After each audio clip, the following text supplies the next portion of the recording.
अक्सर आप लोगों ने हवाई जहाज में लगे ब्लैक बॉक्स के बारे में सुना होगा। जब भी दुर्घटना की खबरें आती हैं तो सबसे पहले हवाई जहाज के ब्लैक बॉक्स को ढूंढा जाता है ताकि दुर्घटना के कारणों का पता लगाया जा सके।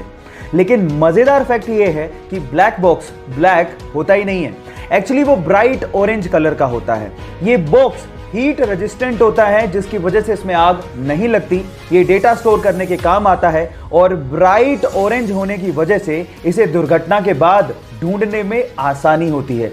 क्या इसके पहले तक आपको ये फैक्ट पता था? और अगर नहीं पता था तो चैट सेक्शन में लिखना मत भूलिएगा। अच्छी हैंडराइटिंग से आप किसी भी टीचर को इंप्रेस कर सकते हो और कई लोगों ने बचपन में अपनी हैंडराइटिंग को ठीक करने के लिए कोशिश भी की होगी। कईयों ने ठीक कर ली होगी और कईयों ने टीचर से मार भी खाई होगी। लेकिन अगर मैं आपसे कहूं कि एक 8वीं क्लास की लड़की है जिसकी हैंडराइटिंग कंप्यूटर के फॉन्ट को भी मात दे दे, तो क्या आप विश्वास करोगे? जरा ध्यान से देखिए इस हैंडराइटिंग को। लड़की नेपाल की है जिसका नाम है प्रकृति मल्ला और उसकी हैंडराइटिंग को दुनिया की सबसे खूबसूरत हैंडराइटिंग्स में से एक माना गया है। क्या आप लोगों को भी लगता है कि कंप्यूटर के फॉन्ट को भी मात देती है प्रकृति की राइटिंग? चैट सेक्शन में लिखना मत भूलिएगा। गाइस, क्या आपको पता है कि इंडिया की सबसे धीमी रफ्तार से चलने वाली ट्रेन का नाम क्या है? डोंट वरी, मैं आपको बताता हूं। सबसे धीमी रफ्तार से चलने वाली ट्रेन का नाम है मेट्टुपालयम ऊटी नीलगिरी पैसेंजर ट्रेन, जो कि मात्र 10 किलोमीटर पर आवर के हिसाब से चलती है, जो कि हमारे ही देश की सबसे फास्टेस्ट ट्रेन से लगभग 16 गुना धीमे चलती है। अब आप लोग सोच रहे होंगे कि इससे बढ़िया तो मैं पैदल ही निकल जाऊं, लेकिन ये ट्रेन इसलिए इतना धीमे चलती है क्योंकि ये ट्रेन पहाड़ों से होकर निकलती है। लेकिन जब आप इसकी सवारी करेंगे और बाहर का नज़ारा देखेंगे तो आप इतने मंत्रमुग्ध हो जाएंगे कि आप लोग ये शुक्र मनाएंगे कि ये ट्रेन इतना धीमे चलती है।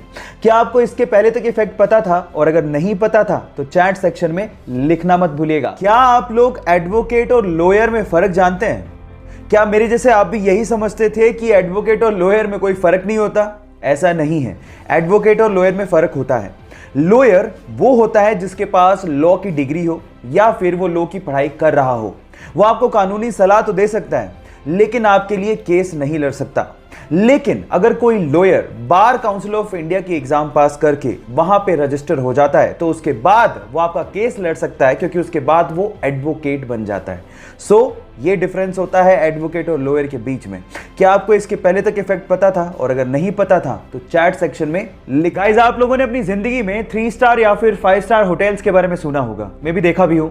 लेकिन क्या आपको पता है कि इस दुनिया का एकमात्र 7 स्टार होटल कौन सा है और कहां पे है? डोंट वरी, अगर नहीं पता तो मैं आपको बताता हूं। दुनिया का एकमात्र सर्टिफाइड 7 स्टार होटल दुबई में है जिसका नाम है बुर्ज अल अरब, और एक्चुअली जिसका मतलब होता है अरेबियन टावर। और गाइस, अगर आपको यहां पे एक रात के लिए एक रूम चाहिए तो आपको 1,70,000 रुपए तक चुकाने पड़ सकते हैं। लेकिन अगर आप यहां पे एक शानदार स्वीट किराए पर लेते हैं तो एक रात के लिए आपको 11,50,000 रुपए तक किराया चुकाना पड़ सकता है। सो गाइस, इसके पहले तक क्या आप ये फैक्ट जानते थे? और अगर नहीं जानते थे तो चैट सेक्शन में लिखना मत भूलिएगा।